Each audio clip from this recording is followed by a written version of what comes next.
السلام علیکم محترم ناظرین و سامعین، خوش آمدید کہتے ہیں آج کی اس ہماری ویڈیو میں۔ مزید اچھی ویڈیو کے لیے ہمارے اس چینل دین تعلیم کو سبسکرائب کریں تاکہ آنے والی ویڈیو کی اپڈیٹ آپ تک پہنچ سکے۔ حضور کریم صلی اللہ علیہ وسلم کو مدینہ منورہ کی جانب ہجرت کرنے کا حکم ملا تو آپ نے حضرت سیدنا علی المرتضیٰ سے فرمایا، اے علی، مجھے ہجرت کا حکم ہو گیا، میں ابوبکر کے ساتھ مدینہ منورہ ہجرت کرنے والا ہوں۔ میرے پاس لوگوں کی جو امانتیں ہیں وہ میں تمہارے سپرد کرتا ہوں، تم ان امانتوں کو ان کے مالکوں تک پہنچا دینا۔ مشرکین مکہ نے میرے قتل کی منصوبہ بندی کی ہے، وہ آج رات مجھے قتل کرنے کا ناپاک ارادہ رکھتے ہیں، تم میری یہ چادر اوڑھ لو اور میرے بستر پر لیٹ جاؤ۔ حضرت سیدنا علی المرتضیٰ نے حضور نبی کریم کا فرمان سنا تو آپ نے حضور نبی کریم کی چادر اوڑھ لی اور بستر پر لیٹ گئے۔ حضور نبی کریم صلی اللہ علیہ وسلم خاموشی کے ساتھ گھر سے نکلے اور مشرکین مکہ اس کی خبر نہ ہوئی۔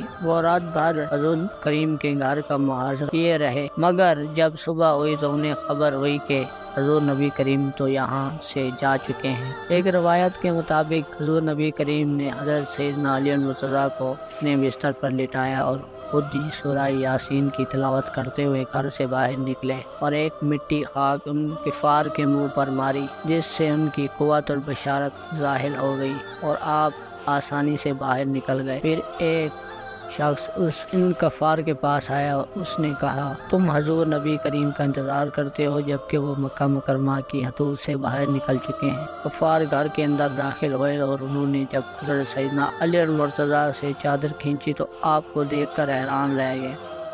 حضور نبی کریم کے متعلق دریافت کیا، آپ نے فرمایا کہ میں تمہاری امانتیں لوٹانے کے لیے یہاں موجود ہوں، تمہیں علم ہونا چاہیے حضور نبی کریم کہاں گئے۔ جب تم باہر پہرا دے رہے تھے تو آپ کا جواب سن کر کافر شرمندہ واپس لوٹ گئے۔ ایک روایت کے مطابق حضرت سیدنا علی المرتضیٰ نے ایک مرتبہ فرمایا تھا کہ میں اپنی زندگی میں ایک رات ہی اطمینان سے سویا جب مجھے علم تھا کہ میں صبح ضرور اٹھوں گا۔ لوگوں نے دریافت کی، وہ کون سی رات ہے؟ آپ نے فرمایا، جب شب ہجرت، جب حضور نبی کریم نے مجھ سے فرمایا تم صبح لوگوں کی امانتیں انہیں لوٹا کر ہجرت کرنا۔